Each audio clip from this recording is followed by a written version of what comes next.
The next manufacturer confirmed their hypercar entry. Ford wants to join the LMDh category from 2027. But why is the hypercar category so popular? First of all, the costs for an LMH car are a lot lower than for a previous LMP1 car. And costs for a standardized LMDh car, the category that Ford just signed up for, are a lot lower again. If you want to know the difference between LMH and LMDh cars and how we got there, check out my other video with the link below. In summary, an LMDh program is the cheapest opportunity to compete in Le Mans and IMSA in a long time, if not ever. LMDh cars use an existing LMP2 chassis of one of 4 chassis manufacturers. So you don't have to develop your own chassis. Gearbox and hybrid system are standard parts as well. Only the engine needs to come from the manufacturer, and they can create their own bodywork, but advantages are reduced by a target window for drag, downforce and efficiency. So it's super low cost in comparison to previous programs. It's the top class, the cars look good, they can ride hybrid on them, although the hybrid power is not a lot, and even if you don't invest much, chances are high that you will be competitive. So also Ford decided to join the club now, although 6 months ago there was a hard no on a hypercar project.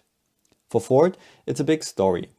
Exactly 50 years after their Le Mans triple win with the GT40 in 1966 against Ferrari, they returned with the Ford GT and won the GT class in 2016 against Ferrari. And now, 60 years after their Le Mans win in 1967 against Ferrari, they will be back in the top category in Le Mans and again fight against Ferrari. Ford has an outsourcing strategy for their motorsport programs. Their Ford GT program was run by partner Multimatic. Their new Mustang GT3 is designed by Multimatic. Their WRC program is run by M Sport, as well as their Dakar program. And their F1 engine project is effectively Red Bull powertrains with a Ford sponsorship. So it's no surprise that for their LMDh chassis, they chose long-term partner Multimatic.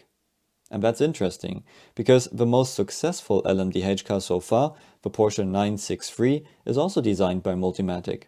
So the Ford will have same chassis, gearbox and hybrid system. And we already discussed multiple times how elegantly and efficiently the Porsche is designed compared to the competition. The question is now, which engine will Ford choose? Like we discussed in my other videos, in a BOP championship it makes sense to choose an engine which ticks all boxes, so large capacity and turbocharged. So you can adjust your engine exactly for every BOP limit and get the best from it.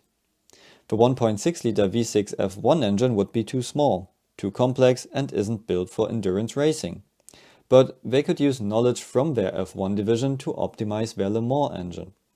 Ford could use the well-known 3.5 liter V6 turbo, but in comparison, the displacement is pretty small and only Acura and Alpine use a V6. Everybody else chose a V8. Porsche turbocharged their 918 engine, and BMW even turbocharged their old DTM V8. So Ford could use their 5 liter Coyote engine from their Dakar Raptor and turbocharge it. And hopefully it gets an intake system which is as compact and efficient as the Porsches. In terms of bodywork, we have no information yet, but the Ford will be another highlight on the grid. And it's quite impressive that Ford now participates not just in WRC and Dakar, but also in F1, WEC and IMSA. Cost caps make it possible. So how do you like a Ford LMDh car? And which engine should they choose?